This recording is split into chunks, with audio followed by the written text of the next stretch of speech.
Très heureuse de vous retrouver, mesdames et messieurs, à cette messe dominicale. Aujourd'hui, j'ai le réel plaisir de recevoir Chérubin Okende, qui est président national du FSIR, donc Front Social des Indépendants Républicains, et coordonnateur de la cellule de la communication de la majorité présidentielle. Très heureuse de vous recevoir, monsieur. Merci, Okende. madame.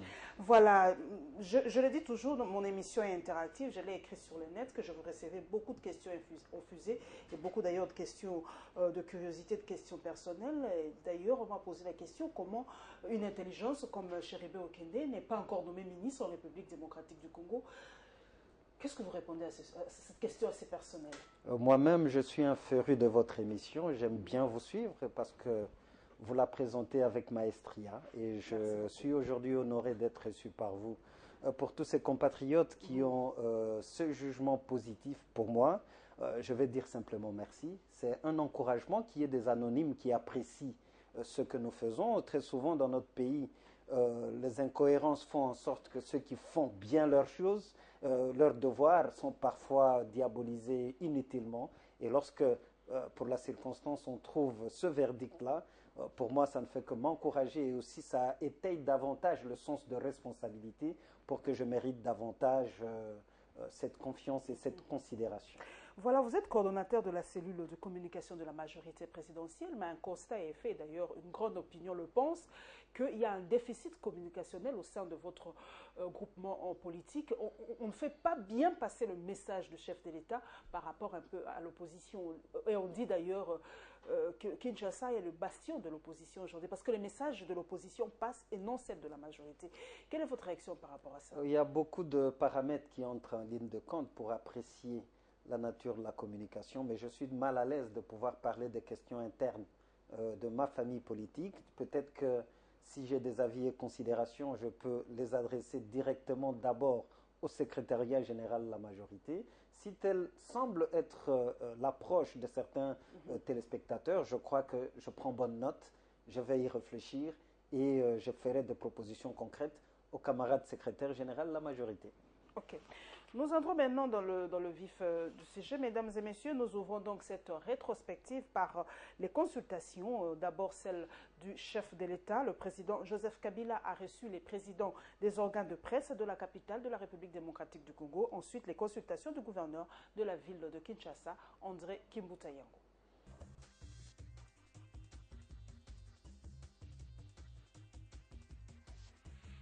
Nous sommes de retour ici au Palais de la Nation où le chef de l'État s'est entretenu ce jour avec une délégation des patrons de la presse ici en République démocratique du Congo.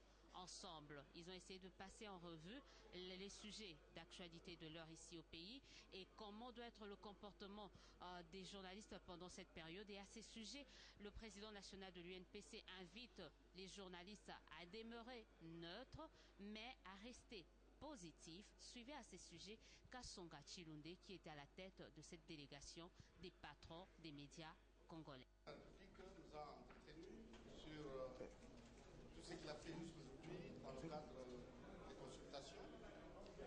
Et nous lui avons rassuré aussi que la profession du NPC était contente et apprécie cette initiative parce que nous estimons qu'il faut se parler. Il faut se parler pour que nous puissions avoir un apaisement, pour que les élections qui viennent se déroulent dans le calme et que nous puissions éviter l'image qui nous a été donnée des élections de 2006 et de 2011. Et en plus, nous avons posé nos problèmes parce que vous savez que nous disons toujours que la presse est le quatrième pouvoir, mais on ne peut pas être au pouvoir sans moyens.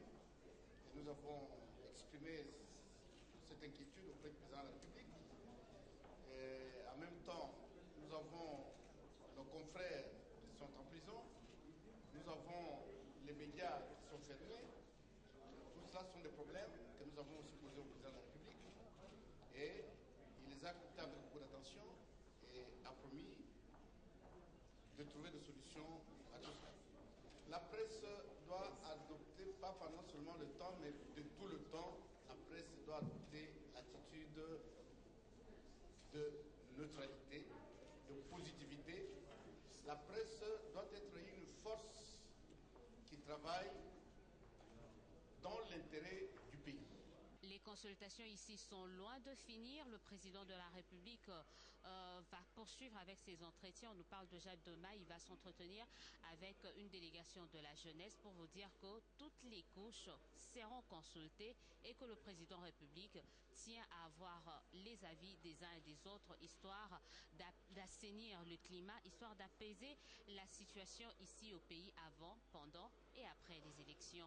Depuis le Palais de la Nation, Alain Bianga, Élisée Odia pour Congo Web TV.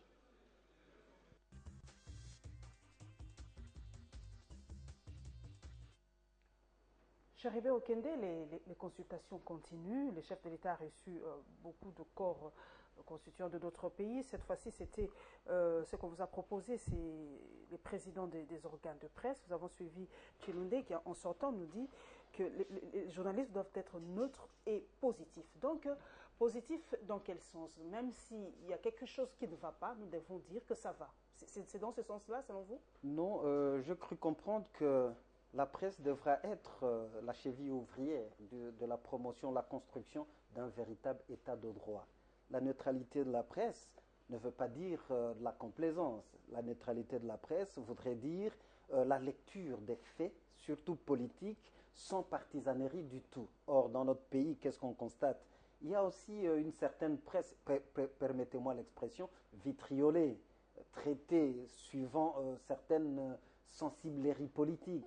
Donc, il serait mieux que, pour que vous tous, vous soyez vraiment cette cheville ouvrière de la construction d'un véritable état de droit, il faut cette neutralité, il faut la lecture impartiale de faits pour permettre à ce que la classe politique puisse se mirer de temps en temps et savoir choisir la voie qui nous amène à la promotion de cette démocratie. C'est vrai que vous dites neutralité. Quand un journaliste, on a soulevé le point où les journalistes sont arrêtés. Quand le journaliste fait ses investigations et tombe sur des grosses têtes ou des grosses pointures, il risque la prison. Le cas peut-être de Mike Mukeba et le cas de Daniel Safou. Quand on dit peut-être à haute voix ce qu'on ne doit pas dire, on risque notre peau aussi avec tout ça. Je salue par ailleurs les amis que vous venez de citer et je leur exprime toute ma sympathie. C'est pour cela que je parle de la promotion d'un véritable état de droit. L'état de droit veut dire le refus de l'arbitraire. Vous pouvez avoir aujourd'hui le privilège d'être au niveau de certaines institutions de la République, mais vous ne pouvez pas vous considérer comme étant la finalité ou la finitude même des institutions de la République. La presse devra amener tout le monde à comprendre cette réalité. Mais il faudra également qu'au niveau de la presse, d'ailleurs votre déontologie le souligne, hein, que vous vous gardiez de certains égarements qui risquent de porter préjudice inutilement sur d'autres.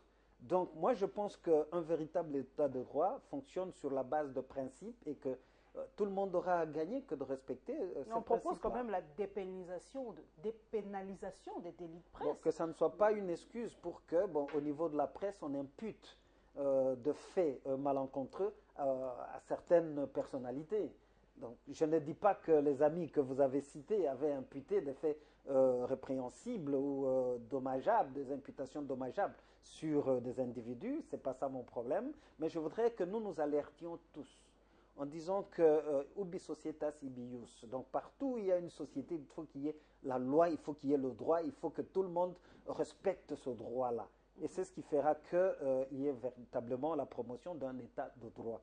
Donc, au niveau de la presse, je continue à soutenir que la presse doit être là comme éducatrice, comme cette institution qui nous permet de façonner notre conscience nationale, la véritable citoyenneté, avec toutes les implications de la citoyenneté. Donc je pense que c'est un message. Mais dans ce parcours ou dans ce tournant décisif de l'histoire politique de notre pays, consacré par ces consultations que le président de la République est en train de lancer, moi je pense qu'il faut savoir lire les signes de temps. Nous sommes dans un virage où Joseph Kabila refuse d'être juste à la merci de la classe politique, surtout que nous avons une classe politique qui se distingue par des ambivalences, de gens qui veulent une chose et son contraire à la fois. Donc le signe de temps, c'est que le président de la République sort de ses créneaux il va ratisser large jusqu'au niveau de toutes les couches de la population pour se forger une nouvelle lecture. Et cela, ma foi, ça me rappelle lorsque le maréchal Mobutu s'était retrouvé dans des carcans comme une crèche politicienne où il sentait qu'il n'était plus en communion avec le Congolais profond. Il avait initié les consultations populaires et nous savons que au lendemain des consultations populaires, le maréchal Mobutu avait pris des décisions très audacieuses, notamment l'abolition du parti-État. Donc je crois comprendre que dans ce tournant décisif, après avoir trop brassé notre classe politique et de l'opposition et de la majorité, et même aussi des forces vives de notre société civile, le chef de l'État voudrait commettre notre pays dans un autre tournant beaucoup plus décisif. Et c'est pour cela que je fais un peu trêve de commentaires, parce qu'à ce stade, il est en train de consulter pour avoir de termes de référence, et je plains ceux qui veulent se substituer au président de la République, commencer même à présumer ce qui va se passer. Il est dans la phase de consultation. Après ces consultations, il va rendre public, et j'imagine bien, peut-être que Joseph Kabila va profiter de l'opportunité du 30 juin pour dire, bon, voilà, j'ai écouté le Congolais profond, et là, sans partisanerie politique, le chef de l'État se place en garant de la nation. Il écoute tout le monde. C'est de la même manière qu'il a reçu l'opposition, que c'est de la même manière aussi qu'il a reçu une délégation de la majorité, donc notamment le bureau politique de la MP. Nous allons continuer dans ce dossier. Il y a encore le prochain dossier qui est consacré toujours aux consultations, donc c'est vraiment dans l'air du temps. Donc plus de détails dans ce condensé. Nous allons suivre aussi la réaction des députés nationaux par rapport à ces sujets qui fait couler beaucoup d'encre de salive.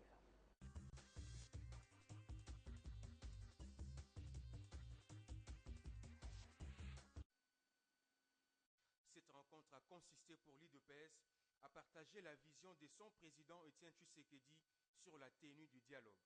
Pierre-Jacques Chaloupa et Prince Epengue ont eu droit à toutes les explications de Bruno Mavungu sur le terme de référence et les formats définis par l'UDPS s'agissant de l'organisation du dialogue. La délégation de l'ADD Congo a reçu le cahier de charge de l'UDPS, document que Pierre-Jacques Chaloupa promet d'examiner avec le sien. Il a également profité de cette occasion pour annoncer ses couleurs. Je pense que nous avons toujours été derrière le président Tshisekedi. Si nous allons dans le sens de ce que le secrétaire général nous a dit, comme c'est un accord, ça dépend de l'accord cadre d'Addis Abeba, si ça se respecte comme cela, nous serons également parmi ce dialogue. Le président de l'ADD Congo a pour sa part salué cette invitation de l'UDPS. Il a aussi rappelé la nécessité d'aller au dialogue. Et nous disons que le dialogue est une bonne chose pour résoudre la question de la crise de légitimité, que notre soutien est indéfectible au président Dr Etienne Tshisekedi. Pour nous, la priorité c'est 2016. Et pour balayer le chemin pour 2016, nous venons aux côtés de l'IDPS pour l'accompagner dans ce sens-là. Pierre-Jacques Chaloupa et Prince Epengue sont partis satisfaits. Ils ont promis de revenir pour déposer les avis et considérations de l'ADD Congo après examen du cahier de charge de l'IDPS. Le président de la République a bien voulu rencontrer l'Assemblée nationale aujourd'hui, majorité opposition, pour nous parler des initiatives du dialogue. Donc nous avons eu ces 3 heures d'entretien où il a eu l'occasion de nous expliquer d'abord l'origine de ces pourparlers, qui est plutôt sa réponse à ce qu'il a entendu à gauche à droite des amis de l'opposition, de la société civile et même de ce qu'il a appelé communauté internationale. Il y a eu des appels qui ont été faits et il a répondu promptement, et aujourd'hui il a voulu écouter les honorables députés qui sont élus comme lui les mêmes jours pour qu'ils puissent donner leur point de vue par rapport aux sujets qui doivent figurer dans le dialogue en question. Et je crois que les députés se sont exprimés. Il nous a promis dans les prochains jours, d'ici la fin de la semaine ou dans tout au plus 2 semaines, il nous précisera les formats dans lesquels ce dialogue va se tenir. Les députés ont exprimé plusieurs préoccupations, notamment pour ce qui concerne l'organisation des élections provinciales. Ces élections sont nécessaires dans les délais. Il y a des arriérés électoraux que nous devons impérativement rattraper avant le prochain scrutin.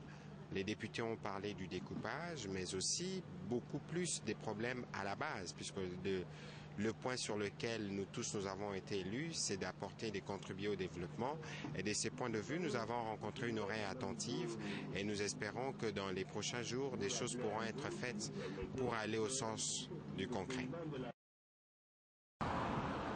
Le gouverneur de la ville de Kinshasa a prêché dans le désert ce mercredi au siège du mouvement lumumbiste et progressiste. Dans sa mission de poursuivre les consultations, André Kimbuta n'a eu aucune possibilité de convaincre le président du MLP d'accepter le schéma du dialogue inclusif qui, selon lui, est le seul moyen de baliser la voie de la tenue des élections. Mon discours cherchait à faire comprendre tous les opérateurs politiques, économiques, socioculturels que l'hôtel de ville de Kinshasa vient de mettre sur pied un cadre permanent de concertation. Et pour le moment, nous allons plus parler du processus électoral. Le cas d'espèce, il a donné son point de vue, c'est ça la démocratie.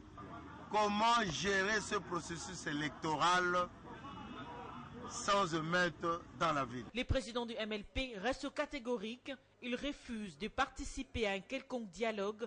Franck Diongo dit n'est pas trouvé ni intérêt ni opportunité. Comme il a dit, sa mission, c'est de me convaincre d'accepter et d'aller participer au dialogue. Pour nous, le dialogue est un piège et ce piège consiste à faire un compromis avec les participants et là, ils vont partager le pouvoir, ils vont rédiger un acte constitutionnel de la transition et cet acte va suspendre l'actuelle constitution qui a été votée par la population et pendant la transition de 2 à 3 ans, l'actuel chef de l'État va briguer le 3e mandat parce qu'ils vont changer de constitution. En croire cet acteur politique de l'opposition, les pouvoirs en place manquent de volonté politique d'organiser les élections dans le délai constitutionnel. André Kimbuta, bien que n'ayant conquis les cœurs de son interlocuteur, a reçu tout de même les mémorandums lui remis par le MLP contenant les motivations du refus.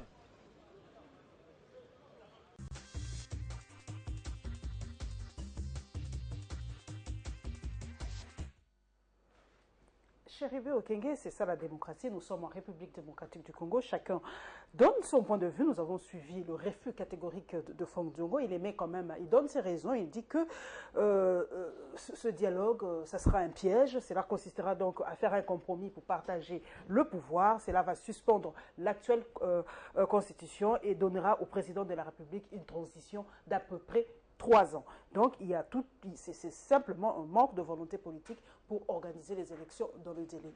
Vous êtes de l'autre bord. Est-ce que vous partagez ces craintes? Est-ce que ce sont des craintes qui sont réellement fondées ou c'est simplement une façon de faire de l'opposition, tout simplement? Eh bien, madame, vous-même, vous avez dit, nous sommes dans un pays qui se recherche dans la véritable pratique démocratique. Les uns les autres ont le droit d'émettre leur point de vue. À ce stade, je ne voudrais pas que nous puissions pécher en étant trop pressés et en n'ayant pas la patience d'ignorer. J'avais bien dit ici, et d'ailleurs certains députés consultés par le président de la République ont eu à le rappeler, que le chef de l'État avait entendu les uns les autres, avait même entendu la communauté internationale. Les uns les autres, ici, c'est particulièrement l'opposition qui se veut plus radicale, celle-là même qui n'a pas participé aux concertations du Palais du Peuple. Est-ce mauvais que le chef de l'État écoute tout le monde? Moi, j'ai dit d'emblée, non, ce n'est pas une mauvaise chose. Il doit écouter tout le monde étant garant de la nation. Est-ce que c'est à cause de cela qu'il faut commencer à anticiper sur même les termes de référence? Je dis non, ce n'est pas une bonne chose. Là, c'est placer la charrue devant le bœuf.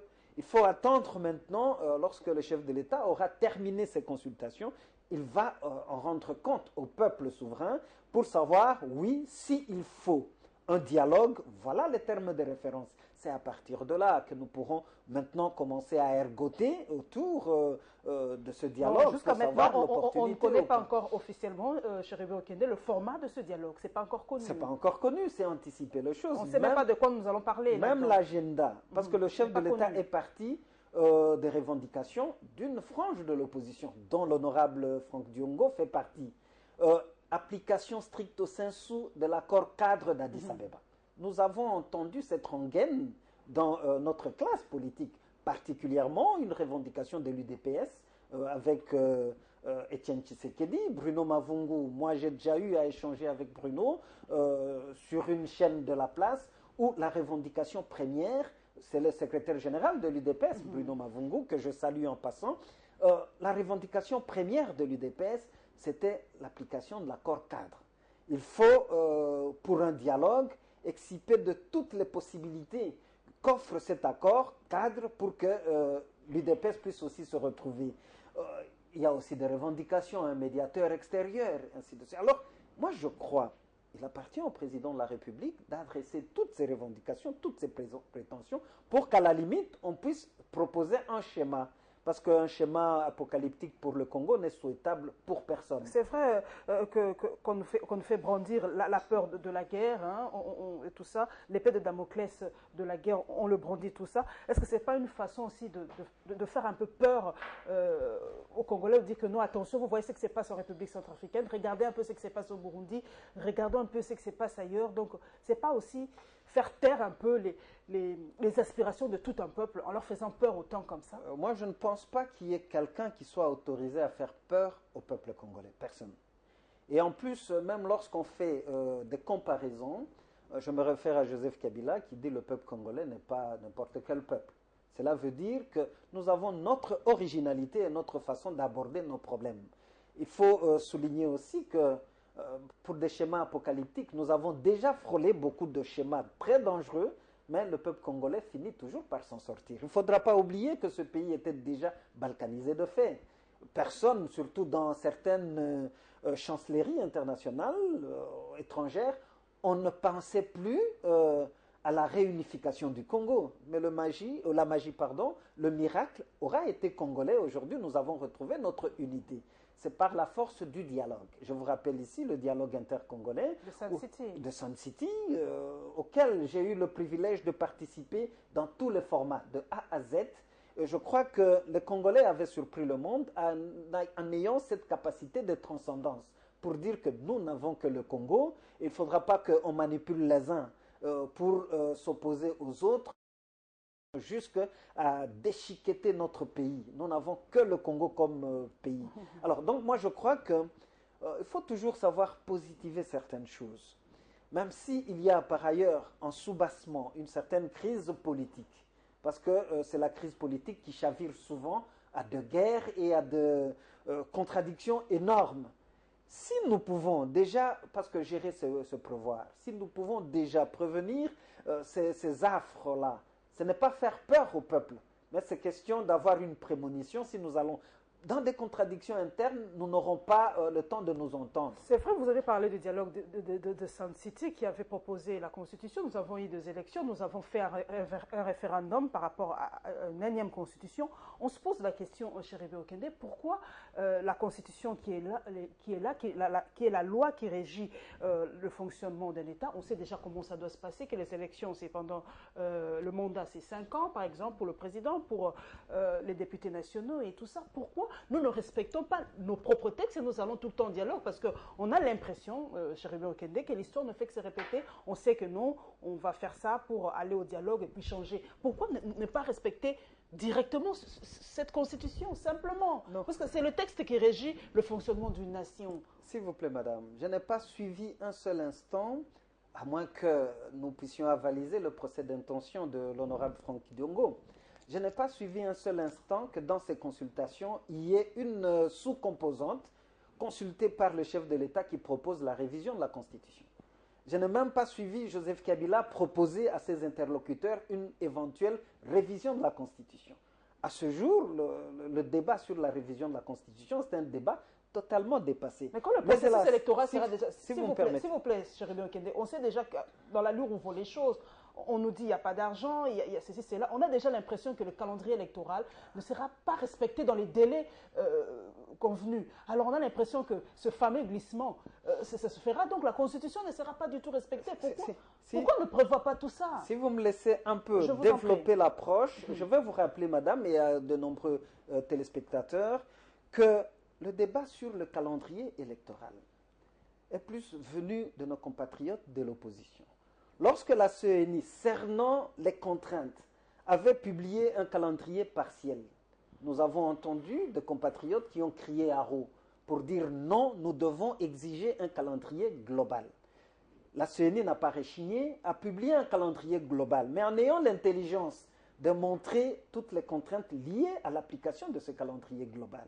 Et nous avons suivi des délégations de l'opposition aller vers la CENI déposer leurs observations par rapport à ces contraintes-là. Ma foi, si nous ne voulons pas nous bercer dans des ambivalences, on veut une chose et son contraire à la fois, il serait quand même opportun que nous puissions aujourd'hui examiner ce processus électoral. Est-ce que nous allons arriver au bout du processus? Là où je ne suis pas très d'accord avec une certaine opinion sur le fameux glissement, moi je crois qu'il faut que nous ayons la perspicacité. Lorsque nous parlons de respect de la Constitution, cela s'entend, respecter la Constitution de son premier jusqu'à son dernier article. Ma foi, de la lecture du Front social des indépendants républicains et de Cherubin Okende, c'est que la majorité ne devrait pas agiter un faux débat sur un certain glissement. Parce qu'en fait, si vous interrogez l'article 90, ma foi, de la Constitution, si, à la limite, le calendrier global n'est pas appliqué en ce qui concerne essentiellement l'élection présidentielle, c'est la même Constitution qui règle l'affaire. Donc il n'y a pas lieu de convoquer un dialogue, il n'y a pas lieu d'agiter la classe politique, à moins que nous évoluions dans des incohérences qui ne seraient pas autrement explicables. Donc moi je crois, du point de vue de mon parti et de moi-même, le faux débat, la fausse prétention à imputer à Joseph Kabila et à la majorité de chercher un dialogue pour le glissement, la Constitution, le cas échéant, organise le glissement. Organise le glissement. Donc vous faites en sorte que cela se passe comme ça? Non, nous ne faisons pas en sorte, parce que la Constitution... C'est ça, comme a dit Fon, manque de volonté politique. Donc, pas du tout, madame. De volonté politique. Vous voulez appliquer cette action-là, comme c'est prévu dans la Constitution, bien allons-y. Non, non, et ce n'est pas cela. Si tel était le cas, le président de la République n'aurait pas dispensé ou dépensé de son temps pour écouter des Congolais, pour dire, bon, finalement, par rapport à ce calendrier, qu'est-ce que nous disons? Parce que vous savez que, toujours dans l'opposition, il y a de ceux-là qui ne veulent pas l'ordre établi par la Constitution pour l'évolution des élections. Les arriérés électoraux, ils estiment que ce n'est pas une priorité de commencer par les élections municipales, locales, provinciales. Mais le pays a survécu. Le pays a survécu malgré s'il vous plaît, a survécu. Oui. Mais cela n'a pas évacué les arriérés électoraux. Vous savez, moi, en tant que républicain, je conçois autrement la pratique de la démocratie. Une démocratie désincarnée où on tourne la pyramide, en commençant par le sommet pour arriver vers le bas, c'est ce qui nous maintient dans le paradoxe congolais. Un pays immensément riche avec un peuple scandaleusement pauvre. Pourquoi? Parce qu'en fait, on croit que le président de la République, c'est d'ailleurs un individu, même si c'est une institution, devra tout régler. Et pourtant, nos problèmes les plus existentiels dans la quotidienneté de la vie devront commencer à la base. Cela veut dire que pour vivre une véritable démocratie, allons dans cette démocratie à la base de gens que nous allons élire à partir de nos quartiers, à partir de nos communes, qui sauront que non, le fameux délestage est arrivé à Ngomba Kinkusa, le fameux délestage est à Kanluka, le fameux délestage est à Malueka, j'en passe. Mais pourquoi attendre simplement qu'il y ait ces vendeurs d'illusions? Parce qu'il a un poste à l'Assemblée, un siège à l'Assemblée provinciale ou nationale, pour venir avec un câble de 10 mètres, croire qu'il va résoudre le problème de délestage à Kanluka, à Sangamamba, j'en passe. Et c'est cela notre véritable problème. S'il y a des représentants de Sangamamba, élus à la base, qui siègent dans des assemblées communales jusqu'au provincial et monté, le cri de détresse sera entendu. Et il va veiller pour que dans son quartier, ce délestage honteux puisse prendre fin. Donc vous comprenez, nous sommes dans des contradictions par rapport à la structuration, à la construction de notre véritable démocratie. Alors, pour revenir maintenant au sujet, lorsqu'il y a des compatriotes qui disent que, bon, voilà, le calendrier électoral ne doit pas être exécuté de la même, comme prévu par la CENI, avec des arguments qui peuvent aussi être pertinents, et qu'ils refusent de rejoindre le cadre permanent de concertation mis sur pied par cette institution d'appui à la démocratie qui est censée être indépendante, même si dans la politique des rebuffades, il y a des partis qui sont dans la CENI, mais qui se renient. Parce qu'en fait, le temps de reniement, imaginez-vous, madame, Jésus-Christ a été renié en l'espace d'une nuit 3 fois. Alors, dans la classe politique congolaise qui n'exhibe pas de beaucoup de valeurs éthiques et morales, le temps de reniement, on peut être dans une institution en vilipendant la même institution, en refusant qu'on y est. Nous poursuivons. Donc, nous allons à l'Assemblée nationale. Nous vous proposons une plénière de cette institution. Et comme vous le savez, l'on a proposé la tenue d'une session extraordinaire. Les concernés livrent ici leur point de vue.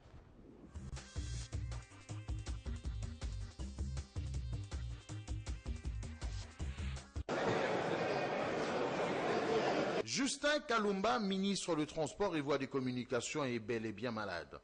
Confirmation de la commission censée se rendre compte de l'évolution de maladie du ministre du Transport.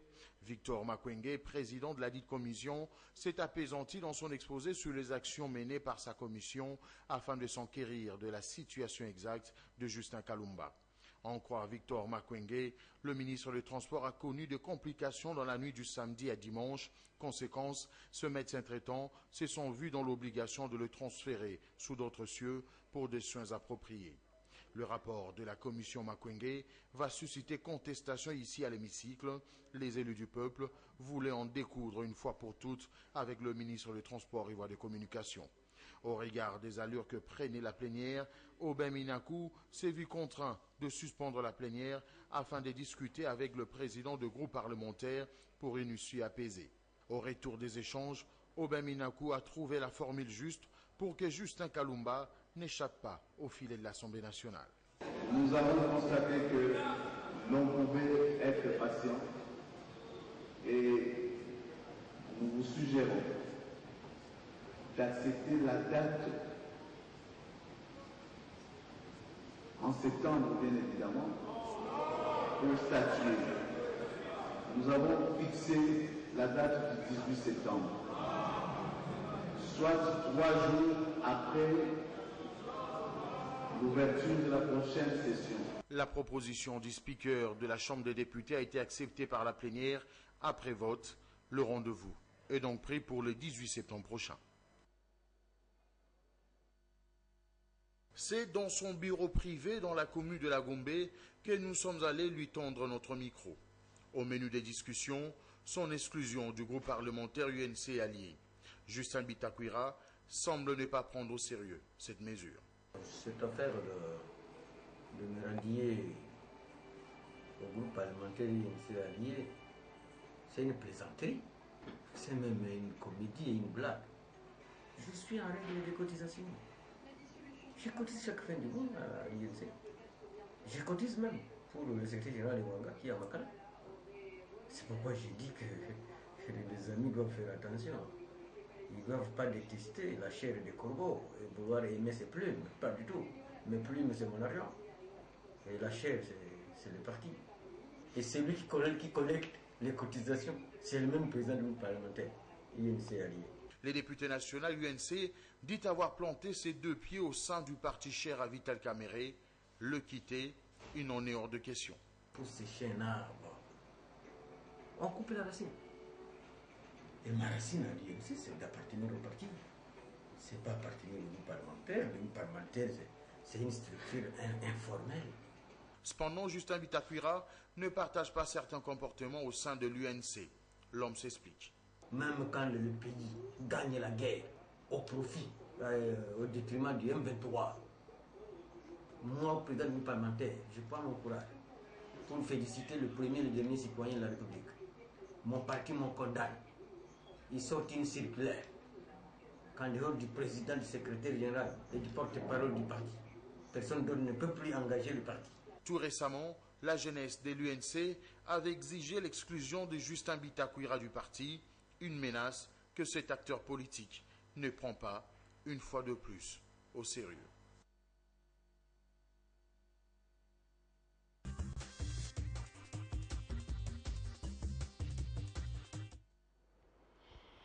Chérubin Okende, ne personnalisons pas le débat, mais cela soulève la problématique des partis politiques en République démocratique du Congo. Vous faites partie d'un parti, vous devez suivre quand même la discipline de ce parti, non? Ça se passe chez vous, au FCIR. Quand vous dites par exemple, je ne veux pas ça, un membre de votre parti le fait, il y a des sanctions qui s'en suivent. Oui, madame, votre préoccupation soulève la problématique de la culture politique dans notre pays. C'est ce qui ravale très souvent notre classe politique, parce que très souvent, nous démontrons qu'il n'y a pas suffisamment de culture politique. Bon, je ne voudrais pas entrer dans ce débat interne à un parti, parce qu'au fait, si c'est l'UNC, moi je suis au FCIR, nous sommes tous de partis politiques.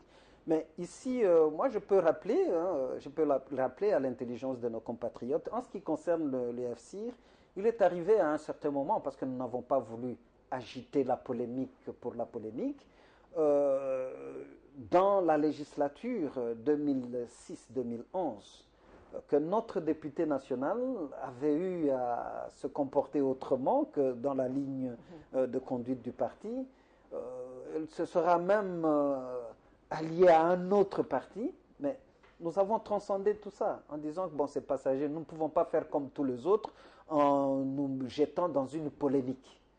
Et ma foi, je crois que cet esprit de grandeur avait honoré le parti et le cadre du parti et même notre ami qui était notre député national.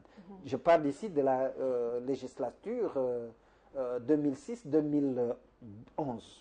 Donc je pense que aujourd'hui, même ce que nous sommes en train de vivre comme contradiction, comme incohérence par rapport à la démarche des uns et des autres sur le projet ou la perspective d'un dialogue, c'est dû surtout à cette déficience de culture politique. Les gens, à un certain moment, c'est juste l'agitation autour de postes ou de partage équitable et équilibré de pouvoir. Il n'y a pas d'idéal. Il n'y a pas d'idéal politique et c'est ce qui crée problème. Et si on ne fait pas attention, nous n'allons jamais sortir de ce paradoxe congolais que j'ai évoqué, parce que le bon Dieu nous a dotés d'un pays immensement riche, j'imagine même parmi les plus riches du monde. Mais pourquoi nous ne devons pas nous interpeller pour faire une sorte de catharsis personnelle, que chacun, là où il se trouve, en tant qu'opérateur politique, quelle introspection je dois faire, quel doit être mon rôle, et que finalement, dans cette catharsis-là, nous fassions une introspection collective, parce que ça doit nous interpeller.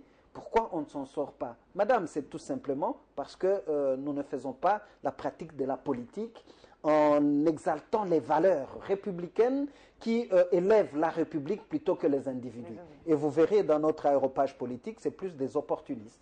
Vous trouverez hier des gens qui insultent telle autorité, Mobutu là, en a souffert, des gens qui l'ont traité de tous les noms d'oiseaux, mais dès lors qu'il les invitait pour les négociations en vue de partage équitable et équilibré de pouvoir, on a envoyé. Cela s'appelle la transhumance politique. Cette transhumance politique... Comme l'a dit mon confrère Luc Kabongattre, l'inconstance des hommes politiques congolais. Voilà. Ça ne nous a pas encore quittés jusqu'à aujourd'hui. Vous verrez bien, je ne cite personne, et je n'en veux vraiment à personne. C'est un décryptage de notre classe politique qui m'emmène à faire ce constat qui est quand même un constat malheureux. Il n'y a pas d'idéal, mais c'est de l'opportunisme. Et vous verrez même que dans la plupart de nos débats politiques, c'est juste sur des questions de partage du pouvoir. Mais au finish, d'ailleurs, par rapport à ce dialogue, Chérubin Okende, c'est ça, le Congolais se dit, chat échaudé craint l'eau froide. On a déjà vu comment ça aboutit les concertations chez nous, les dialogues. eh ben, c'est simplement pour ce partage du gâteau. Est-ce que cette fois-ci, on ne peut vraiment pas changer? Que le président nous dise que non, cette fois-ci, il n'y aura pas formation d'un nouveau gouvernement. Nous parlons d'un tel sujet, par exemple, le processus électoral, et on s'arrête là. Regardons d'abord la République démocratique du Congo. Je suis d'accord avec vous, madame. À ce moment-là, vous ne verrez pas la surchauffe que vous êtes en train de vivre aujourd'hui. Et c'est là que le peuple congolais doit ouvrir l'œil, parce que c'est lui, finalement, le souverain. On dit la souveraineté appartient au peuple. Mais si ce peuple-là ne s'empare pas de cette souveraineté, il continuera toujours à être le dindon de la farce. Prenez le débat sur la Constitution. Il y a beaucoup de matières qui intéressent le peuple dans ses droits et libertés fondamentaux. Nous avons plus de 50 articles qui parlent de droits et fondamentaux des citoyens. Vous savez que l'eau et l'électricité, ce n'est pas un don. Ce n'est pas un don. C'est un droit. C'est un droit constitutionnel, ma foi. L'article 48 de la Constitution en parle.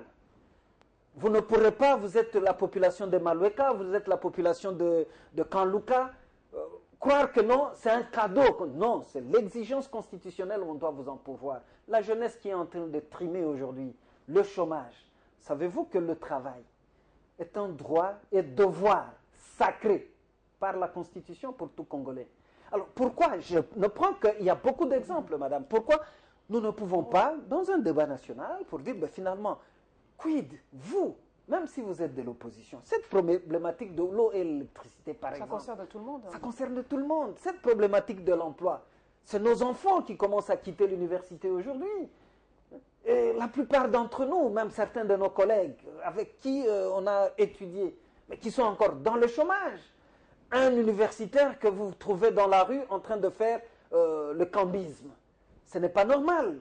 Il faut qu'on trouve des solutions durables par rapport à ça. Ça serait de points qui sustenteraient un véritable dialogue citoyen. Et très souvent, vous allez voir que les gens sont prêts à en découdre jusqu'à la moelle épinière lorsqu'il s'agit des postes. L'opte-toi pour que je m'y mette. Alors, je pense que avec votre cri d'alarme, parce que vous êtes très écoutée, madame, lorsque vous dites que orientons d'abord autrement les ambitions politiques, nous devons faire la politique sur la base des convictions. Si nous faisons la politique par opportunisme, pour dire que non, on ne fait que lorgner de postes, on ne sortira jamais le Congo de l'auberge. Voilà, nous poursuivons, mesdames et messieurs, coup d'œil donc à nos ministères de choix, comme à l'accoutumée, ministère de l'Environnement et ministère du Plan. Plus de détails dans ce condensé. Pardon.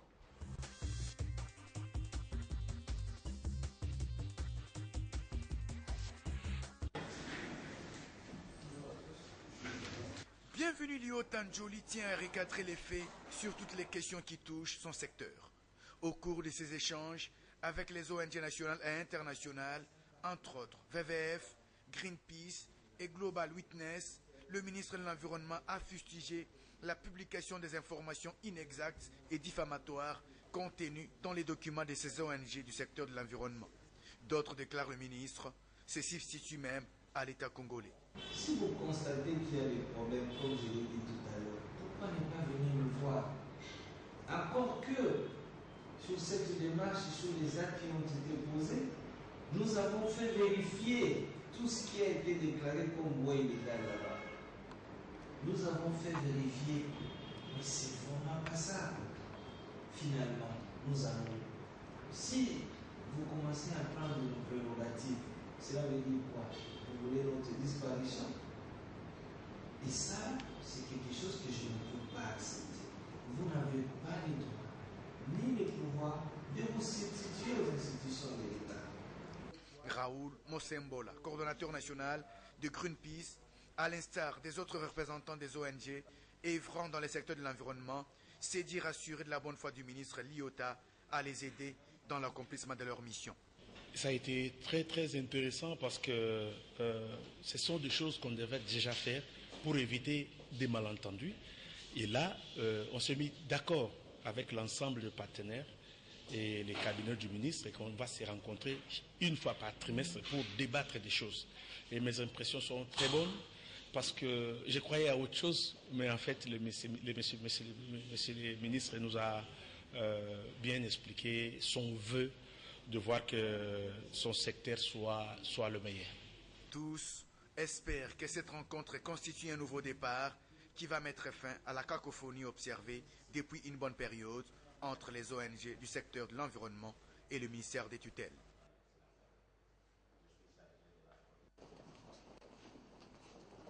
Pendant 7 jours, experts et cadres de l'administration publique, sans oublier le partenaire au développement, vont évaluer les différentes stratégies mises en place par le gouvernement en vue du développement de la RDC. Il s'agit en effet de recueillir différents renseignements sur le progrès réalisé entre l'année 2012 et 2015. Olivier Kamitatou, ministre du Plan et de la Révolution de la Modernité, explique. Au cours de cet atelier, les sectoriels proposeront les ajustements nécessaires des actions contenues dans le programme d'action prioritaire, le PAP renforcé, en vue d'accélérer les résultats en 2016. Cette revue répond également à un autre impératif, celui d'inculquer dans l'administration la culture du suivi-évaluation des politiques de développement du pays et des actions du gouvernement. Ce premier jour de l'atelier a connu aussi la participation du ministre d'État en charge du budget. Michel Bongongo salue la vision du chef de l'État, celle de doter la République d'une ligne de conduite en vue de son développement. Hommage mérité au président de la République, chef de l'État, pour avoir doté le pays d'une vision claire et largement partagée par les différentes couches de la population congolaise en vue de guider la marche du pays vers son émergence. Pour ce jeudi, plusieurs modules ont été organisés. Au menu de ces différentes rencontres, les participants ont eu à discuter sur notamment la présentation de la méthodologie de la revue et projet de rapport de revue sectorielle.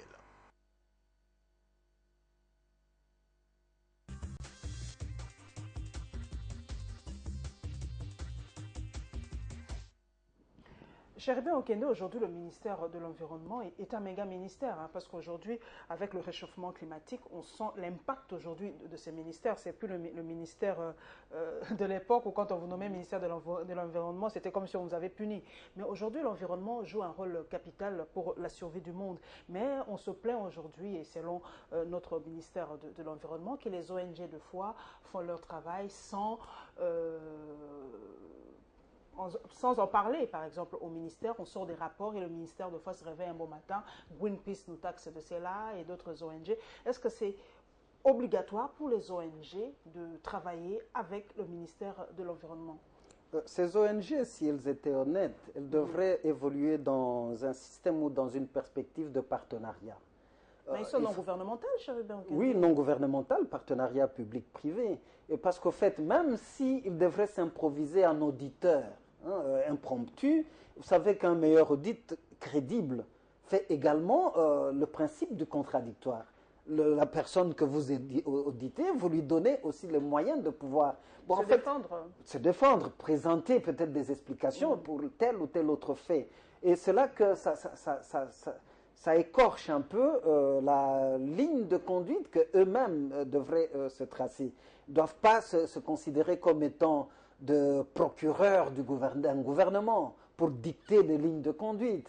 Si vous avez des observations à faire, dans un esprit de partenariat, vous le soumettez, vous examinez. Et ainsi, vous serez utile, même dans cette administration, même pour ce ministère-là. Donc, moi, je pense que le ministre Eliota n'a rien à cacher. Le ministre Eliota a toute la volonté pour faire avancer son secteur. Et il a besoin de la collaboration de tous ceux qui s'intéressent à ce secteur-là. L'environnement n'a jamais été un petit ministère, parce que vous savez, quand vous entrez dans l'aspect de la biodiversité, et surtout dans un pays comme la République démocratique du Congo, vous comprenez que ce n'est pas un petit secteur. Et je crois, une fois après avoir échangé avec l'actuel ministre, son ambition, c'est de remettre le Congo à ce diapason d'un grand pays qui a un potentiel environnemental énorme. Et c'est ainsi que Bienvenue Eliota voudrait aussi participer à la révolution de la modernité. C'est une bonne ambition, mais qu'il faut savoir accompagner, qu'il faut savoir encadrer. Est-ce que ces ONG-là ne font-ils pas aussi, ne nous tirent-elles pas aussi les oreilles? Nous qui sillonnons le net, on a l'impression, d'ailleurs dernièrement, on a raisonné un cargo plein d'ivoire provenant de la République démocratique du Congo. Il y a beaucoup de nos bois qui sortent comme ça sans vérification, vraiment des espèces rares et qui coûtent excessivement cher. Alors les ONG sont peut-être là pour nous dire, ben voilà, ou là, et ça se passe comme ça. Oui, il n'y a pas toujours le mauvais côté par rapport à ces ONG, parce que nous sommes incapables nous-mêmes de savoir qu'il y a telle ou telle fuite. La bonne foi et la bonne collaboration auraient commandé qu'on tire la sonnette d'alarme, qu'on approche l'autorité diligente pour faire voir que dans votre secteur, voilà le risque ou les failles qui sont détectables.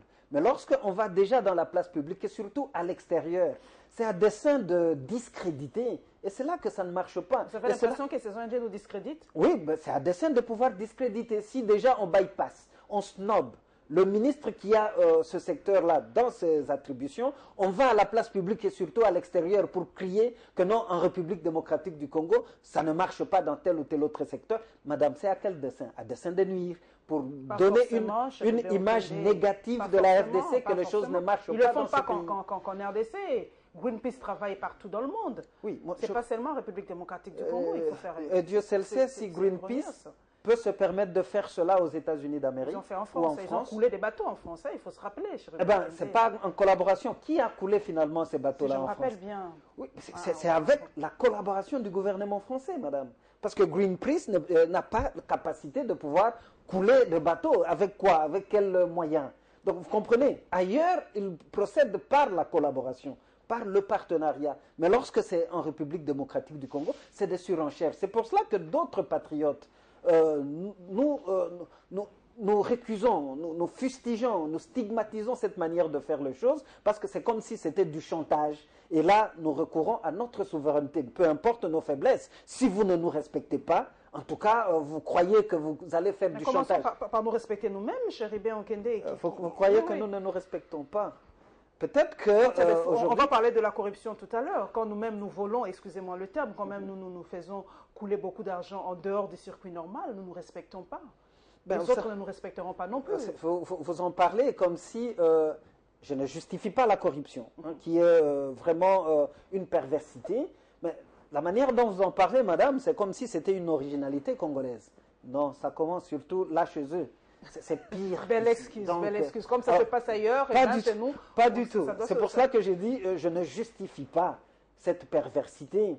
Mais il ne faudra pas toujours aller dans des extravagances lorsqu'il s'agit de la République démocratique du Congo, comme si c'est le Congo qui était la capitale de la corruption. Nous connaissons des grandes mafias. Aujourd'hui en France, vous savez, il y a des dignitaires qui sont poursuivis pour cela. Je ne justifie pas la perversité. Et je ne dis pas qu'au Congo, on doit alimenter la corruption. Ce n'est pas ça mon propos. Et c'est pour cela d'ailleurs que le chef de l'État a nommé un conseiller spécial chargé de la question de la lutte contre la corruption. Donc il faut dire qu'il y a la volonté politique en République démocratique du Congo pour qu'on puisse extirper cette gangrène dans nos pratiques, surtout au niveau de l'administration, où on parle de coulage de recettes. Nous y sommes d'ailleurs dans ce dossier. Donc sur ce dossier-là, sur le volet social, nous vous proposons un atelier sur la corruption. Et cette semaine, nous avons célébré la journée mondiale des réfugiés. Suivons.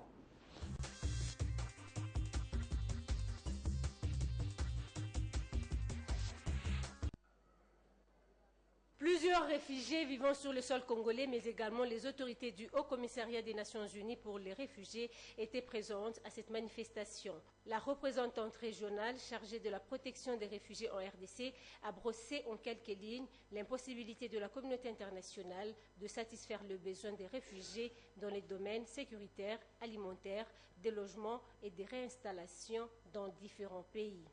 Mais comme vous le voyez certainement, ça n'est pas suffisant. Donc le haut-commissaire a souhaité des portes ouvertes et frontières ouvertes et des poches généreuses pour les besoins des réfugiés, pour les personnes déplacées en interne. Et c'est là où il faut vraiment remercier ici le gouvernement de la RDC qui ont permis d'accueillir les réfugiés. Selon le HCR, la RDC a enregistré jusque-là 367 000 réfugiés, dont plusieurs familles déchirées par la guerre suite aux différents conflits armés. Certains réfugiés ont dénoncé les conditions de vie précaires dont ils sont victimes, ce avant de témoigner leur gratitude envers le gouvernement congolais pour les avoir bien accueillis sur son territoire. Nous sommes d'abord reconnaissants parce que nous avons reçu et connu ce que nous sommes aujourd'hui. L'indépendance de l'Angola, c'est grâce à la République démocratique du Congo. Parce que c'est à partir de la République démocratique du Congo que nos forces ont amené la lutte contre le colonialisme portugais. Et après l'indépendance, c'est là où on a connu la guerre fratricide à laquelle a duré 28 ans. C'est ce qui a amené les réfugiés angolais dans ces pays. À l'occasion de cette célébration, la Commission nationale pour les réfugiés a appelé les réfugiés à beaucoup réfléchir sur leur avenir et à multiplier les efforts pour leur épanouissement.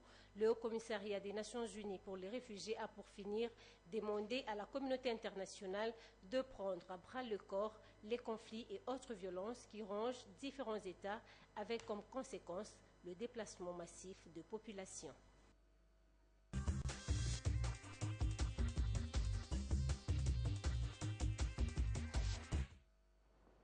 Voilà, l'élément de Luzolo Bambi par rapport à la télé sur la corruption n'a pas été proposé, dommage. Mais je voulais vraiment mettre l'accent sur ça. Il avait parlé de la corruption. Il y a plus ou moins, en tout cas selon lui, plus ou moins 10 milliards de dollars qui sortent du circuit normal. Donc le budget, l'argent qui sort dépasse même le budget national, ce qui fait quand même type, notre budget c'est à peu près 8 à 9 milliards, mais l'argent qui est hors circuit de la fraude c'est à peu près 10 milliards. Et il a parlé aussi de l'impunité. On ne punit pas. On sait par exemple que celui-là est trempé dans tel dossier sale, mais il jouit de sa liberté et ça casse un peu la bonne marche de l'État. Moi, je crois que, tel que je connais le professeur Luzolo, ce n'est pas un fait du hasard que le chef de l'État l'ait mis à ce poste-là. Et vous savez également que par rapport à l'impunité, et très souvent ceux qui sont de mauvaise foi, ils croient que non, c'est le chef de l'État qui doit être le gendarme qui jette les gens en prison. Sinon, nous rentrerions dans la dictature. Or, le chef de l'État donne des mécanismes, donne des créneaux, trace une ligne de conduite. Alors, je pense qu'avec la nomination du professeur Luzolo, il permettra maintenant au chef de l'État d'avoir une banque de données qui pourra lui permettre d'instruire telle ou telle autre institution habilitée à prendre des mesures pour endiguer ce fléau de la corruption. Vous savez, il y a un autre professeur avec lequel j'avais un débat, c'est Bruno Mupinganai, sur la corruption. Il avait démontré que de gens qui versent dans la corruption, ils croient que c'est la corruption qui doit enrayer ou endiguer la pauvreté. Mais c'est le contraire. Lorsqu'on a une société qui est enracinée dans la corruption, ça aspire la richesse et finalement nous serons dans les cercles vicieux de la pauvreté. Il faut comprendre, il faut arriver à le comprendre. Donc je pense qu'il faut encourager le professeur Luzolo. D'ailleurs, tolérance zéro quand il était au ministère. Et c'est là que ceux qui veulent protéger entre guillemets ou se protéger entre guillemets dans ces perversions auront à réclamer, surtout dans la magistrature, l'indépendance totale de la magistrature pour que, au fait, nous soyons dans une sorte de république des juges. Où, au fait, si c'est l'ordre ou c'est le Conseil supérieur de la magistrature qui devra voir ou punir, mais lorsqu'on est pris tous dans cet engrenage, et finalement personne n'a la capacité de punir personne. C'est aussi cela le nœud de l'impunité. Il faudrait que nous arrivions à discerner toutes ces contraintes pour qu'ensemble nous disions... Mais l'impunité quand même, chez Rebé Okende, ne nous voilons pas la face, ça bat quand même son plein, République démocratique du Congo. On ne punit pas assez, on ne donne pas assez l'exemple. Je ne vous contredis pas, madame, et c'est pour cela qu'il faudrait que nous voyions les créneaux de lutte contre l'impunité. Ici, puisque nous sommes au niveau du conseiller spécial Luzolo Bambi, donc je crois comprendre à mon niveau que le président de la République en a marre, qu'à un certain niveau, les corrupteurs et les corrompus entretiennent le flou pour que le pays reste dans cette mauvaise réputation. Et c'est pour cela qu'il a mis sur pied cet organe où a nommé un conseiller spécial pour l'éclairer davantage sur cette problématique-là. Donc, à ce stade, n'anticipons pas les choses, souhaitons plein succès à Luzolo Bambi. Lessa qui, sur le plan de droit, c'est un professeur d'université, donc vous comprenez que sur le plan de texte, il n'a rien à apprendre. On a des beaux textes, hein, chez Révé Okende. Ce n'est pas que la République, il a dit lui-même, on a des très beaux textes, mais on n'applique pas du tout. C'est pour cela qu'un connaisseur comme lui va nous aider dans l'application concrète de ces textes. Sinon, il sera quelque part en déphasage par rapport même aux cours qu'il donne à l'université. Okay. Donc, c'est un défi à relever. Nous prenons maintenant l'exemple des réfugiés. C'est vrai que, vous l'avez dit tout à l'heure, nous avons une hospitalité légendaire en République démocratique du Congo. On a vu, nous traitons extrêmement bien les réfugiés chez nous. Mais on se pose la question, pourquoi les nôtres sont toujours maltraités ailleurs? C'est vrai qu'on nous dira, non, vous vous comportez mal, mais quand même, il y a des droits qui prévoient comment traiter les réfugiés. Oui, je suis d'accord encore une fois avec vous, parce que l'État doit protéger ses citoyens partout où ils se trouvent. S'ils sont à l'étranger, l'État peut demander qu'ils puissent rentrer dignement. Le Congo ne s'impose pas à l'extérieur. Mais les exactions que subissent nos compatriotes, c'est ce qui fait que vous en soyez si dignement indignés. Donc moi je crois que l'État devrait aussi renforcer davantage la protection des Congolais à l'extérieur. Et c'est pour cela, si je dois justifier aujourd'hui la nomination d'un ministre chargé de Congolais de l'étranger, que je salue en passant, le ministre Antoine Boyamba, donc c'est dans ce sens-là. Il y a beaucoup de Congolais qui ont subi des iniquités à l'extérieur, des emprisonnements inutiles. On a même confisqué leurs biens sans que le Congo ne puisse leur octroyer ou offrir cette protection. Il faut également aussi nous dire que s'il y a de travers que le Congolais se permettent à l'extérieur, ils ne seront pas à l'abri. Et en tout état de cause, moi je crois qu'on est toujours mieux chez soi qu'à l'extérieur. Malgré nos difficultés conjoncturelles en République démocratique du Congo, nous sommes en train de prendre le train de notre émergence. Donc il serait mieux que tous les Congolais rentrent chez nous pour que nous puissions travailler. Parce que d'autres croient que le bonheur du Congo viendra du ciel comme du temps des mannes. Vous ne leur donnez pas les facilités. Par exemple, il y a des Congolais qui viennent de l'extérieur qui ont dit que non, il n'y a pas trop de facilités. Les facilités sont octroyées aux Indo-Pakistanais, aux Libanais et autres, mais quand c'est un fils du pays, il y a trop de blocages, il y a toujours des bâtons dans les roues, et des fois ils se fatiguent et ils rentrent calmement là où ils sont un peu plus tranquilles. Ça dépend, parce que moi je crois, il y a même une agence pour la promotion des investissements au Congo. C'est un cadre qui peut permettre de mettre tout le monde qui a ce projet d'investissement au même créneau et savoir comment le promouvoir. Très souvent, nous nous inquiétons ou nous plaignons du traitement des autres, peut-être sans savoir leur modus operandi. Les Libanais, les Indo-Pakistanais, ceci, quelle est leur organisation? Quand ils viennent au Congo, on voit comment ils travaillent, qui soutient l'un, qui soutient l'autre. Parce qu'au fait, l'information qui est à notre niveau, ça reste à vérifier, c'est des gens qui travaillent comme dans de coopératives, dans des mutuelles. Vous venez aujourd'hui, madame, votre frère vous donne 10 000 $ et vous travaillez avec ces 10 000 $ et finalement, si vous fructifiez, vous savez comment lui rendre ça, lui rembourser. Et donc, nous, on manque cette solidarité, peut-être. Pour nous, il faut interpeller l'État, parce que c'est pour cela que le président de la République a parlé de la promotion de la classe moyenne, qu'on arrive à des structures de microcrédit, pour qu'on puisse encadrer aussi les Congolais à faire de la richesse, à créer de la richesse.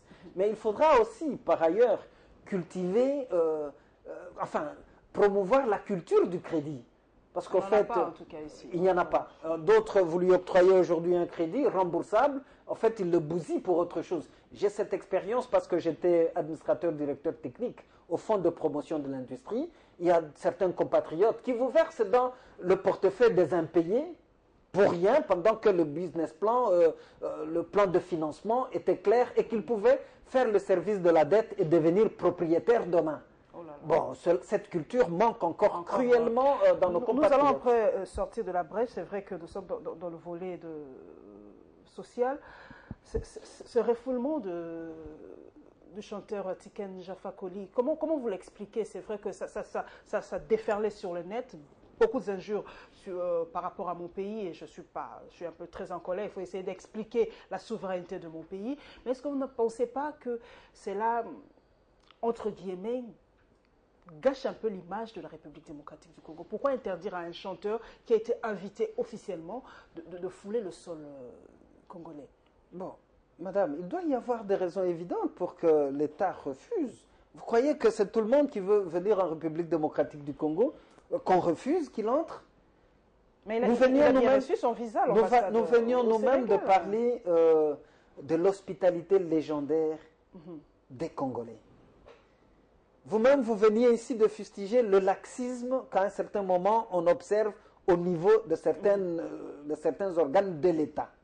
Mais s'il y a des raisons pertinentes pour qu'on refuse à quelqu'un, parce qu'il y a des Congolais aussi, même des grandes stars congolaises, à qui, dans certains pays, refuse le visa. On refuse le visa, il reste. Donc il ne faut pas créer un problème d'État. Pourquoi ne pas refuser carrément le visa à partir du Sénégal et arriver à l'aéroport, le refouler? Pourquoi? Je ne sais pas.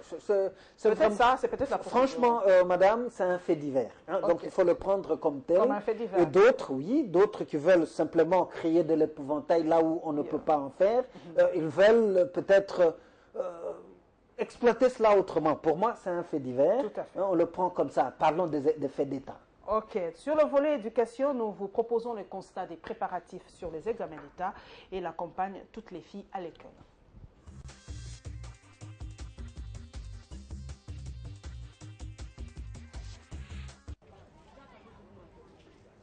Réunis en groupe ou individuellement, ces élèves finalistes de la 6e secondaire ont tous un seul objectif: affronter l'examen d'État et obtenir des résultats escomptés.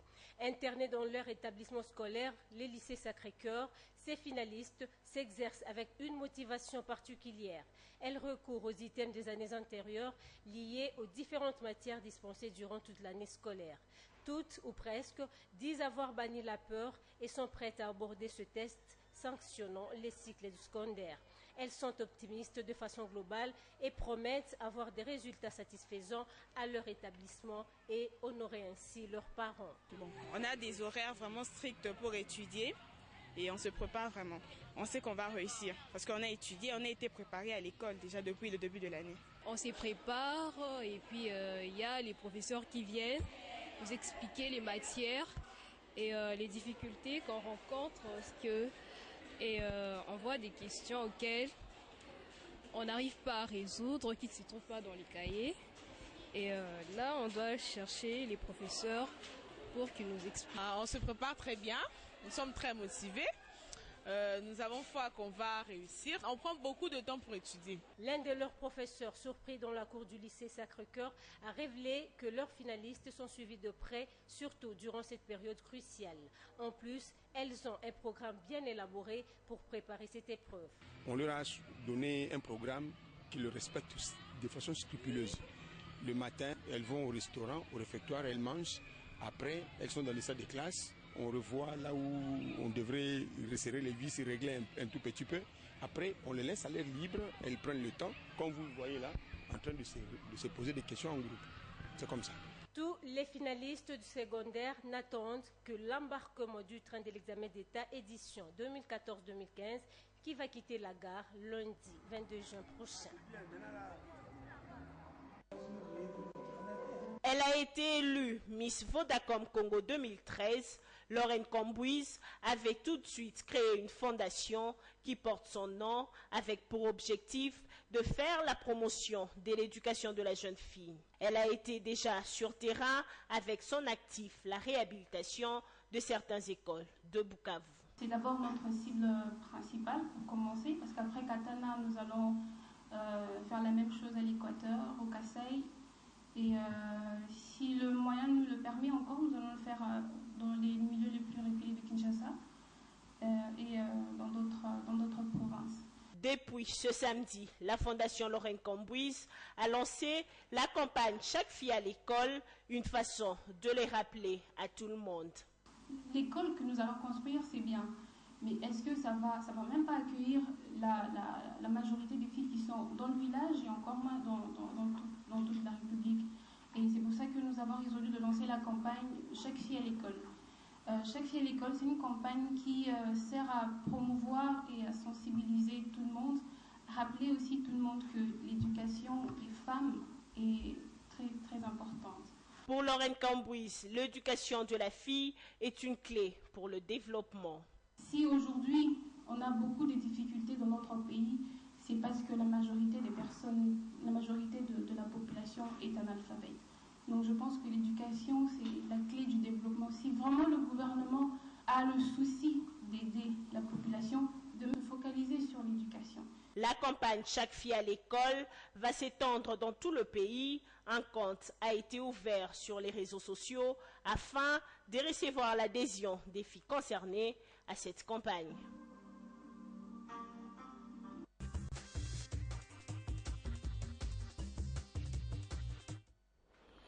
Bonne chance donc à tous les finalistes, spécialement à ma fille Jade Lofoli qui va présenter ses examens demain, déjà lundi. Alors, les examens d'État, le rythme pour une fois en RDC, c'est quelque chose qui se passe vraiment sans cassure, sans bavure. Et coup de chapeau donc au ministre Maker Mwango, merci pour ça, mais les gens se plaignent toujours du niveau de l'éducation, de l'enseignement, du baisse du niveau de l'enseignement en République démocratique du Congo. Eh bien oui, permettez-moi aussi de féliciter et encourager le ministre Maker Mwango, parce qu'en fait, quand il avait commencé ses réformes, à un certain moment, nous étions inquiets, nous nous sommes dit, est-ce que ça ne fera pas le feu de paille?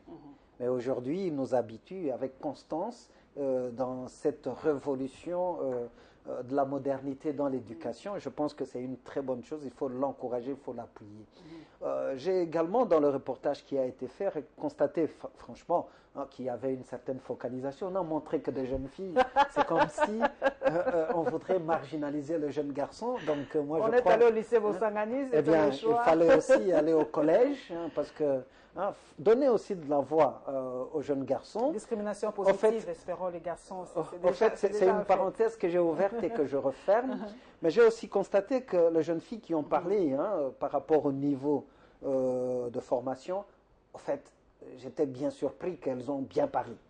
Il y a eu très peu d'écorchures de la langue française, donc je crois que c'est encourageant. Et il faudrait vraiment demander au ministre Maker Mwango de s'appesantir sur maintenant la formation pour que nous ayons une formation de qualité, parce qu'en fait c'est cette jeunesse qui fera notre relève demain. Ok. Par rapport à la campagne Toutes les filles à l'école, c'est vrai que pour une fois, une Miss qui fait quelque chose d'intéressant, ça fait quand même plaisir, cette campagne, pour inciter les filles à aller à l'école. Nous poursuivons donc, mesdames et messieurs, nous allons boucler cette rétrospective par le point de presse sur la TNT. Comme vous le savez, depuis le 17 juin, la République démocratique du Congo a basculé vers la télévision numérique terrestre. Et en sport, nous avons choisi la Coupe du Congo de football.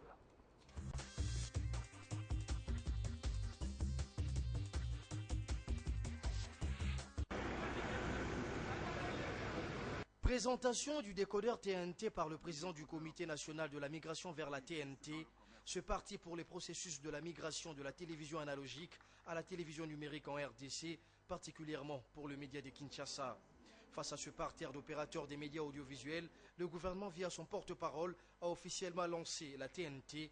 Lambert Mende est revenu sur les conséquences de ce basculement. Le basculement du mode analogique vers le mode numérique n'a pas pour corollaire la télévision payante au écran noir, a rassuré Lambert Mende.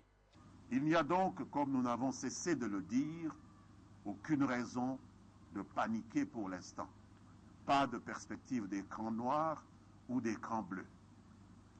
Grâce aux 3 émetteurs numériques DVB-T2 installés sur ce site d'émission, qui est la propriété du gouvernement de la République, la population de Kinshasa dispose d'une offre complètement nouvelle, élargie et renouvelée de chaînes de télévision qui leur sont diffusées gratuitement. Toutefois, a-t-il précisé, une période de grâce est accordée aux ménages et aux chaînes de télévision pour se conformer aux exigences de la TNT.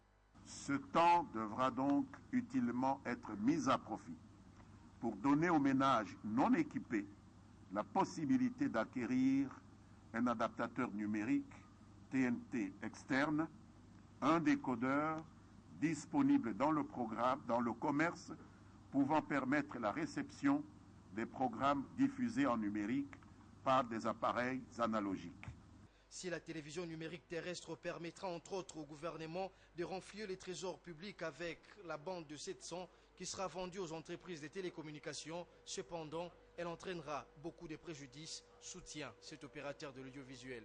Pour les opérateurs de médias, il y a cette multiplication par 4 ou par 5 des sociétés qui vont maintenant exploiter dans le secteur. Il y a les télédistributeurs, il y a les multiplexeurs, il y a les éditeurs de programmes, ainsi que ceux qui vont faire la télévision numérique terrestre. Donc bref, c'est des avantages énormes en ce qui concerne la population, mais aussi en ce qui concerne l'État. Les éditeurs de programmes sont ici invités à retravailler leur contenu, la concurrence étant dorénavant mondiale avec le média occidentaux et d'ailleurs.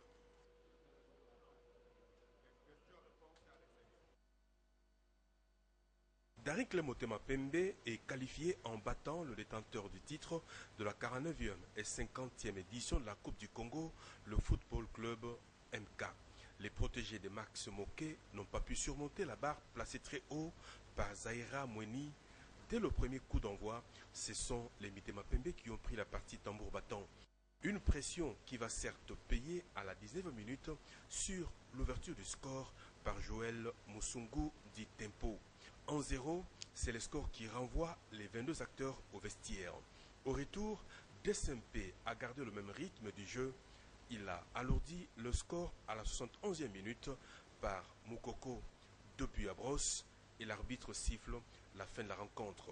DSMP se qualifie pour le prochain tour prévu à Lubumbashi. La coupe, c'est une autre mentalité, c'est une autre façon d'agir. Et ça, les garçons, ils sont très motivés, très concentrés parce qu'ils savent l'importance de la main qu'on nous a tendue. Et ça s'est traduit sur le terrain. On ne peut pas dire qu'on a retrouvé notre efficacité. Les matchs qu'on a perdus, les matchs qu'on a joués à l'INAFoot, on avait des occasions comme ça. Mais on ne les a jamais contribués. Mais là, on marque. Donc c'est ça le football, c'est démarqué. Signalons que Darincle Motema Pembe n'ira pas seul à Lubumbashi. Il sera accompagné de son dissident, le Football Club Renaissance, qui s'était qualifié devant l'AS Veti Club de Matadi grâce à son match nul de 0 but partout.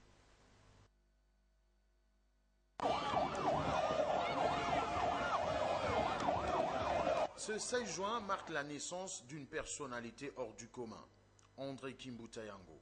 L'homme est à la tête de la ville de Kinshasa depuis 2007. Gouverneur de la ville capitale, l'homme a su marquer son époque par sa façon de gérer cette entité décentralisée de la RDC. Dès sa prise du pouvoir, le premier citoyen de la ville avait plusieurs défis à relever, notamment la réhabilitation de routes, la sécurisation de biens de personnes, mais il devait aussi démontrer sa capacité à mobiliser les recettes afin de réaliser sa vision, celle d'une ville de Kinshasa plus moderne qu'auparavant. Pour y parvenir, André Kimbuta, avec ses collaborateurs, ont créé la DGRK, Direction Générale de Recettes de Kinshasa. En matière de route, le gouverneur de la ville a aussi fait ses preuves. Plusieurs artères de la ville ont été réhabilitées, des chantiers suivis de près par son ministre provincial des infrastructures. Mieux, le premier citoyen de la ville a initié la construction d'un nouveau boulevard à la Tchango, dénommé Boulevard Kimbuta. Malgré ces réalisations, l'homme n'est toujours pas satisfait. Il veut et il tient à moderniser sa ville. Voilà pourquoi ensemble, avec le ministère provincial du plan, ils vont proposer le plan d'aménagement de la ville de Kinshasa et le plan dit d'orientation de la même ville. Des documents qui ambitionnent la modernisation et l'urbanisation à l'horizon prochain de la ville capitale. André Kimbuta, appelé affectueusement le haut sommet, se veut aussi mécène. Il est présent aussi bien dans le monde sportif que musical. Sa générosité, en témoignent certains, dépasse tout entendement. La preuve en est que lors des derniers événements du mois de janvier, le gouverneur de la ville de Kinshasa a visité différentes familles victimes de ces événements. Le premier citoyen avait apporté consolation et soutien à ses administrés. Il était aussi le premier à doter la police nationale de moyens afin de mener à bien sa mission, celle de sécuriser les Kinois, alors que de bandits à main armée terrorisaient la ville. Son implication dans cette opération avait permis à la ville de retrouver sa quiétude. D'aucuns pouvaient imaginer André Kimbuta fin politicien. Et pourtant, l'homme l'a démontré, le premier citoyen de la ville de Kinshasa figure sûrement parmi les collaborateurs du chef de l'État. Mais l'homme sait aussi se comporter en républicain. André Kimbuta Yango est donc cette figure symbole de l'unité nationale, le seul qui met tout le monde d'accord et en qui la plupart des Kinois disent se reconnaître. Bon anniversaire, premier citoyen de la ville.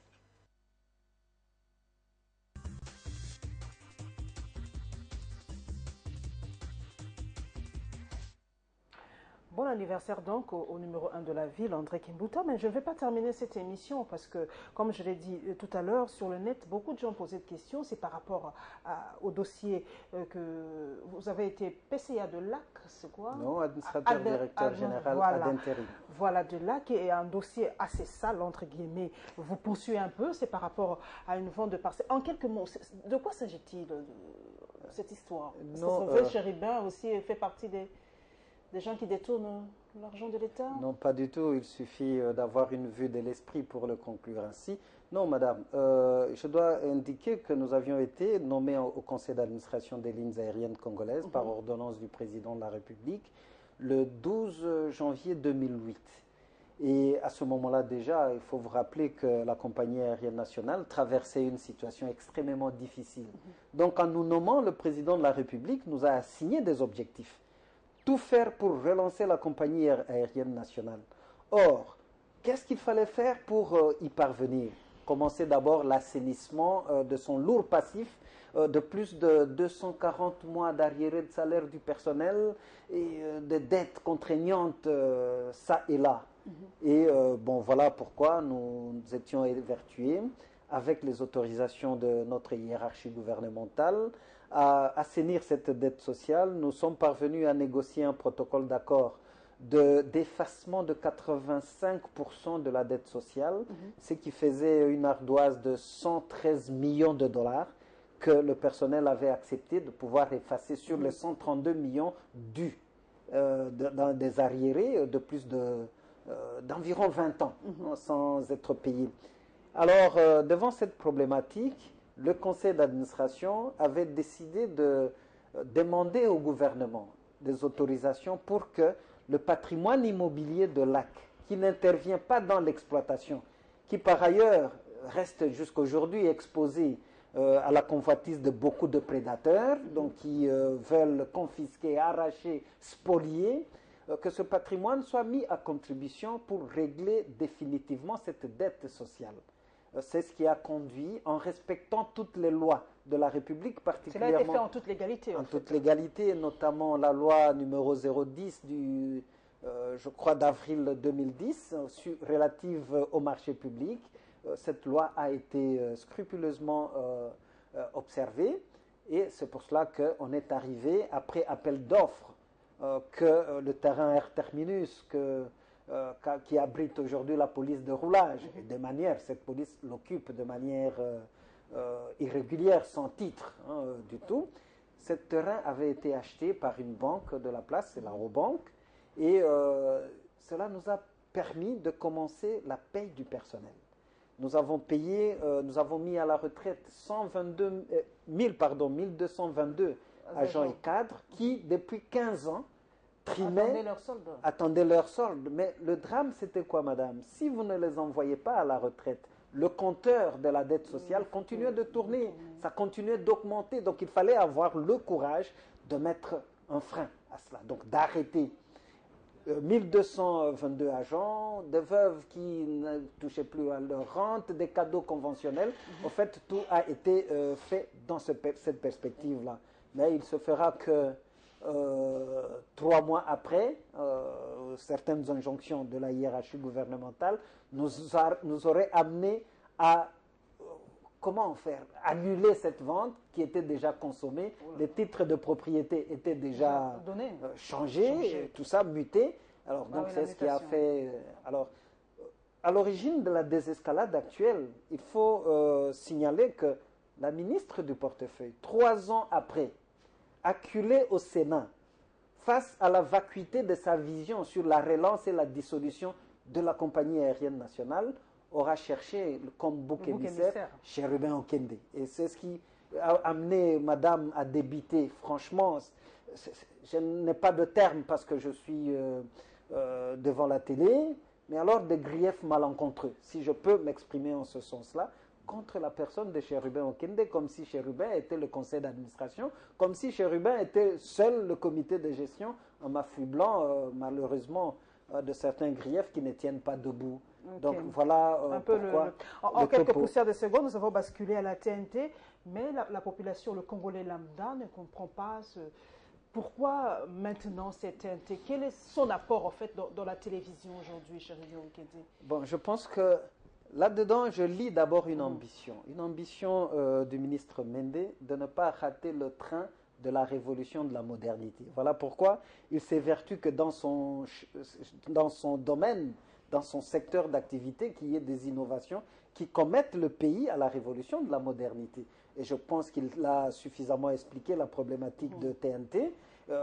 C'est la télévision numérique terrestre qui nous permettra d'améliorer la qualité de l'image et même d'entrer dans des bouquets donc pour être desservis avec beaucoup plus de fonctionnalités que nous ayons ça maintenant. Donc je pense que nous tous, nous avons soif de pouvoir expérimenter la TNT chez nous pour apprécier la pertinence de ce rêve que nous donne et surtout le contenu. La concurrence sera rude, comme on l'a dit, par rapport déjà aux chaînes étrangères. Nous avons nos fidèles téléspectateurs Gloire à Dieu, mais la concurrence sera vraiment très rude dans le futur. Et puis, les télévisions doivent revoir leur programme. Cette concurrence profite aux consommateurs, parce que finalement, tout le monde va réajuster le service à donner aux consommateurs, à la population, aux téléspectateurs, pour que ce soit des services de qualité.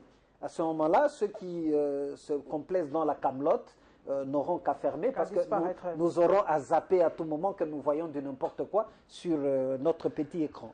Voilà, mesdames et messieurs, ça a été un réel plaisir d'être avec Chérubin Okende. Il a accepté donc de passer à la barre. L'expression est consacrée. Merci à vous. Merci aussi à mes followers sur les réseaux sociaux. Eh bien, vous avez suivi les réponses de Chérubin Okende à vos préoccupations. Merci de nous suivre vraiment de par le monde et spécialement en Afrique du Sud. Donc Nadine Kinkiowela, bon anniversaire à toi à partir de Mergate en Afrique du Sud. Merci à l'équipe technique, à Alain Bolikango et à Papi Mondeke et à Jacques Mpiana. Je me retrouve vraiment, mesdames et messieurs, avec vous et merci vraiment pour votre fidélité à cette émission parce que garder un public fidèle avec la concurrence, c'est la relève de la gageure. Mais nous sommes là, Congo Web nous met dans des bonnes conditions vraiment pour vous dispenser de telles émissions et nous garantit une stricte liberté. Merci donc au numéro 1 de Congo Web Télévision, Gabriel Chabani, et merci à vous aussi, mesdames et messieurs, et nous nous retrouvons vraiment avec le même plaisir le dimanche prochain, Inch'Allah.